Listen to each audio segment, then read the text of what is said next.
Okay, we're going to start with the definition of a limit. The definition of a limit, if f of x becomes arbitrarily close to a unique number L, as x approaches c from either side, then the limit of f of x as x approaches c is L. This is written as the limit as x approaches c of f of x equals L. So for today, we're just going to find the limit as x approaches some value from a graph or from a table. Okay, so for this graph right here, it asks what's the limit as x approaches 2 of f of x, where f of x is this graph. So I'm really trying to figure out what the y value is as x is approaching 2. Now the weird thing is I don't actually care what y equals to as x equals 2. It's what happens as it's approaching it. So I'm going to trace this graph. And I'm going to go towards the x equals 2 point, which is right around here. So if I come from this side, it looks like the y value is going to be 4. If I come from the opposite side, it also looks like the y value is going to be 4. Now, I don't actually care what's happening at the point. Sometimes there's no point there at all. But because the y value appears to be approaching 4 as x approaches 2, then the limit as x approaches 2 is 4. Okay, if I do 0,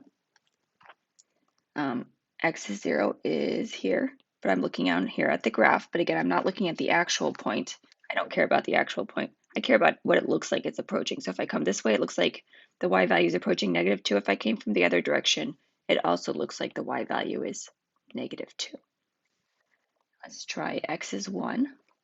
X is 1 around here, but I don't care about the actual point. I want to know, does it look like it's approaching 1 from this way and this way? Yeah, the y value does look like it will equal to 1 in both directions. Okay, let's go ahead and look at the next graph to the side. And I'm going to do the same idea. Okay, as x is approaching 1, I want to see what the y value of the graph is doing. So x is 1 is here. So I'm going to go up here to this imaginary point. Remember, I don't actually care about this exact point.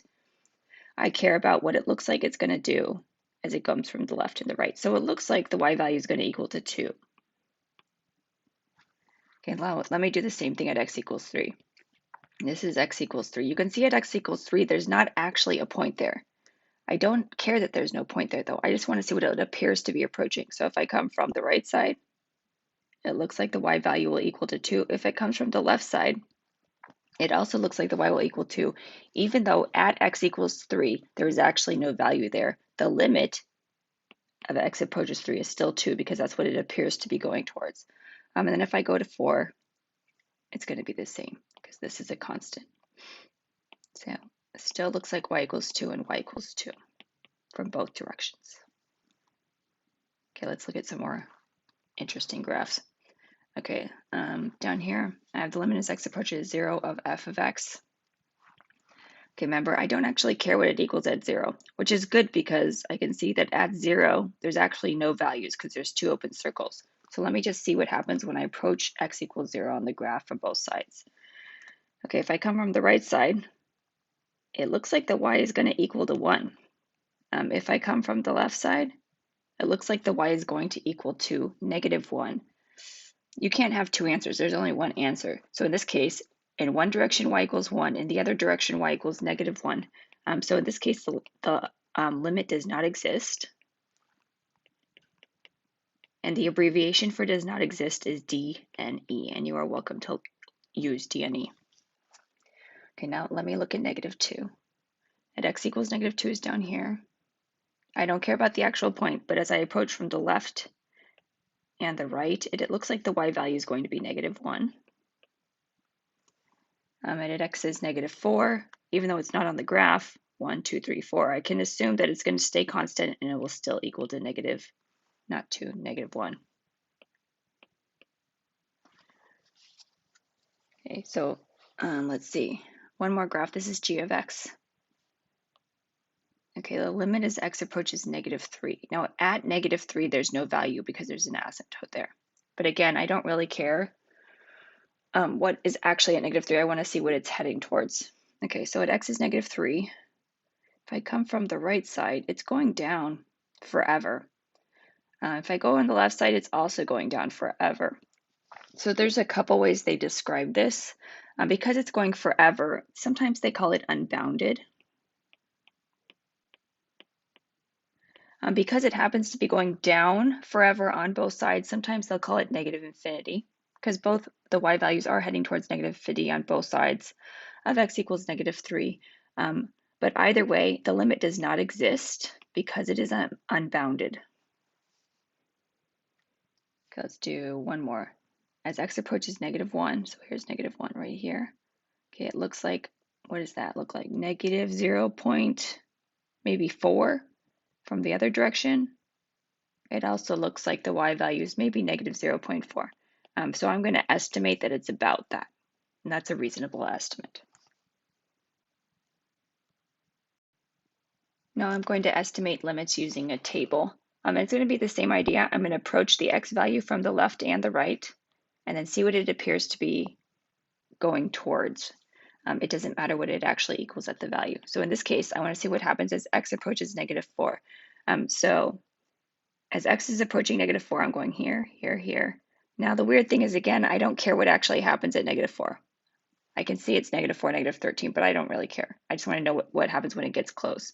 Okay, as x is approaching -4, the y values, -14, -13.2, -13.02, they seem like they are approaching -13.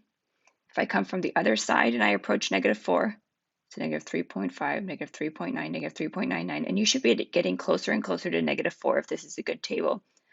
The y values also appear to be approaching -13. So since they both appear to be approaching -13, then -13 is a reasonable estimate for the limit.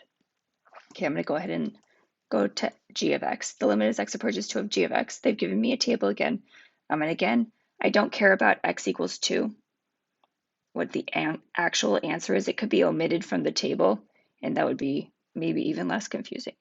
Okay, as x approaches 2 from both sides. So in the x direction, make sure the x's are going closer and closer to 2. So 1.5, 1.9, 1.99. The y value is 8.99, 8.1. Looks like it's going towards 8. Okay, let me check in the other direction. The 2.5, 2.1, I'm still approaching 2, but from the positive direction. And the y values are getting closer and closer to 8 as well. So it looks like the limit is 8. Okay, and again, I don't care what actually happens at 2. At 2, it actually is 2.5, but I don't care about that. Okay, one more. This is as x approaches -1 of f of x, and they didn't even tell me what happens at x equals -1, which is fine because there could be no value there, or it could be just there to confuse me. So let me make sure my x values are going closer and closer to -1. As they are, my y values, actually my y values are increasing and increasing. So it looks like it might be unbounded from the negative side. So maybe it's going towards positive infinity. Let's see if the other direction is doing the same. So as I approach -1, actually this is from the positive side. Let's see, the y values look like they're approaching maybe 2. Okay, so in this case, the limit does not exist. And there's a couple reasons why. The main reason why is because in one direction, the y value is approaching 2, and in the other direction, it's unbounded, so they do not match. Although technically, if it were unbounded, it would automatically not exist, but for a different reason. But in this case, it's because the two directions do not match.